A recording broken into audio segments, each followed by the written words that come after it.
masa pandemi COVID-19 di Indonesia, masyarakat berlomba menemukan bahan herbal untuk meningkatkan imunitas tubuh. Kekayaan herbal asli Indonesia yang berlimpah banyak memunculkan wacana aneka bahan herbal untuk meningkatkan imunitas tubuh. Sebut saja jahe, temulawak, dan kencur yang konon dapat menghalau aneka jenis gangguan penyakit. Dalam Hidup Sehat Plus kali ini kami menghadirkan daun jintan. Daun jintan banyak tumbuh di negara tropis. Tidak hanya dikenal sebagai penyedap masakan, daun jintan juga menjadi salah satu tanaman obat tradisional yang cukup populer.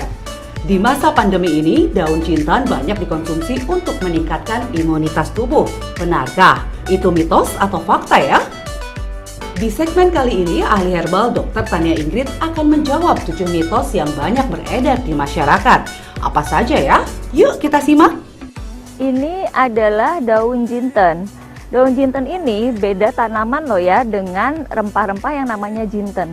Kalau daun jinten ini nama lainnya kalau di daerah Melayu atau Sumatera namanya adalah daun bangun-bangun.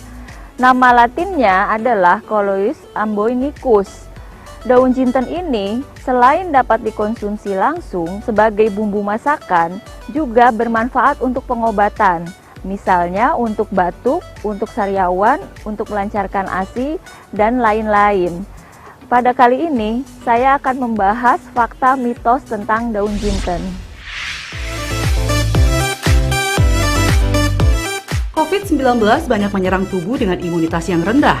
Keterbatasan akses ke sarana olahraga dan berkumpul menyebabkan orang mudah stres dan imunitasnya menurun.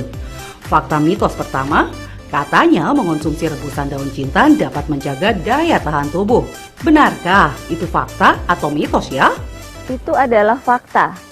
Daun jinten mengandung minyak atsiri, zat-zat antioksidan yang bersifat meregulasi respon imun, sehingga akan meningkatkan produksi dari imunoglobulin atau antibodi, meningkatkan produksi sel limfosit, monosit, dan sel-sel imun lainnya.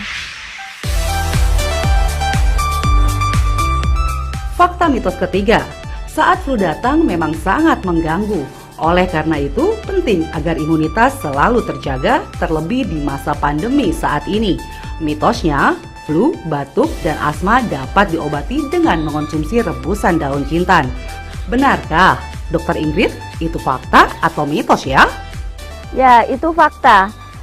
Daun jinten mengandung senyawa-senyawa dalam minyak atsirinya seperti eugenol, carfentanil, thymol, dan lain-lain yang bersifat antipiretik atau menurunkan demam, meredakan batuk, mengencerkan dahak atau ekspektoran, juga melegakan saluran nafas atau dekongestan. Juga bersifat melebarkan bronkus ya, sehingga membantu pengobatan pada penderita asma. Kanker masih menjadi penyebab kematian tertinggi. Kanker disebut juga sebagai silent killer karena sifatnya yang laten dan terdeteksi pada stadium lanjut. Fakta mitos keempat, kanker sendiri merupakan penyakit yang disebabkan pertumbuhan sel yang tidak normal di dalam tubuh. Mitosnya mengonsumsi daun jintan dapat membantu mencegah kanker. Benarkah itu fakta atau mitos ya? Itu adalah fakta. Daun jinten mengandung senyawa-senyawa yang bersifat antioksidan, bersifat anti kanker atau mencegah tumbuhnya sel kanker, serta bersifat anti proliferasi, yaitu mencegah atau menghambat daripada pertumbuhan sel kanker. Misalnya, sel kanker paru. Ini terbukti melalui penelitian-penelitian in vitro. Fakta mitos kelima, konsumsi rebusan daun jintan dapat menyebabkan diare. Tapi itu fakta atau mitos ya? Itu mitos, karena justru daun jinten itu bersifat memelihara kesehatan pencernaan, sehingga mengatasi keluhan-keluhan seperti kembung, karena bersifat karminatif atau meluruhkan gas, serta bersifat antiinflamasi, mengurangi peradangan-peradangan dalam usus. Fakta mitos ke-6, ginjal merupakan salah satu organ tubuh yang vital.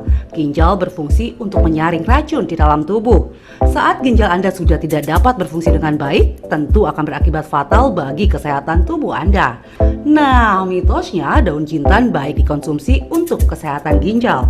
Itu fakta atau mitos ya? Itu adalah fakta. Daun jinten bersifat diuretik, yaitu melancarkan pengeluaran air seni, sehingga akan membantu mengeluarkan toksin-toksin dari dalam tubuh, serta mengeluarkan kelebihan daripada lemak dan garam dari dalam tubuh. Fakta mitos ke-7, lancarnya ASI tentu dipengaruhi oleh apa yang dikonsumsi oleh sang ibu. Mengonsumsi makanan yang sehat dan bergizi tentu membuat ASI dapat keluar dengan lancar. Mitosnya mengonsumsi daun jintan dapat membantu melancarkan ASI. Benarkah? Itu fakta atau mitos ya? Ya, itu fakta. Bukti-bukti pengalaman empirik sejak ratusan dan ribuan tahun yang lalu, daun jinten memang dipakai oleh masyarakat-masyarakat seperti di India, juga di Indonesia, dan paling utama di Sumatera Utara. Daun jinten ini dipakai untuk melancarkan ASI. Dan pada penelitian, daun jinten memang terbukti bersifat galaktagok atau merangsang sekresi atau pengeluaran daripada air susu ibu. Sudah dijawab semua ya fakta mitos yang beredar tentang manfaat daun jintan bagi tubuh? Lalu bagaimana ya cara mengolah dan batasan konsumsinya per hari? Nah, Dr. Ingrid akan memberikan tipsnya untuk Anda. Sekarang saya akan menjelaskan bagaimana cara membuat ramuan dari daun jinten ini yang sederhana berupa rebusan. Sebenarnya daun jinten ini juga bisa dimakan langsung sebagai lalap ya. Dan kalau untuk sariawan bisa dikunyah-kunyah langsung di dalam rongga mulut, lalu ditempelkan di lokasi yang sakit selama 1 menit, kemudian bisa langsung ditelan. Selain daripada daun jinten ini, ada daun-daun lain yang juga bersifat meningkatkan imunitas. Misalnya daun bidara, daun pepaya, daun som jawa, dan daun jambu mete.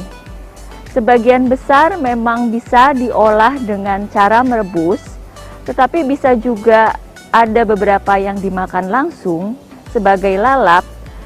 Juga ada yang dibuat menjadi jus, kemudian diperas dan diminum airnya. Jadi untuk membuat ramuan daripada daun jinten ini, kita siapkan air yang sudah mendidih, kira-kira 2 gelas. Setelah itu kita bisa masukkan 7 lembar dari daun jinten ini ke dalam rebusan air mendidih, lalu direbus hingga tersisa 1 gelas.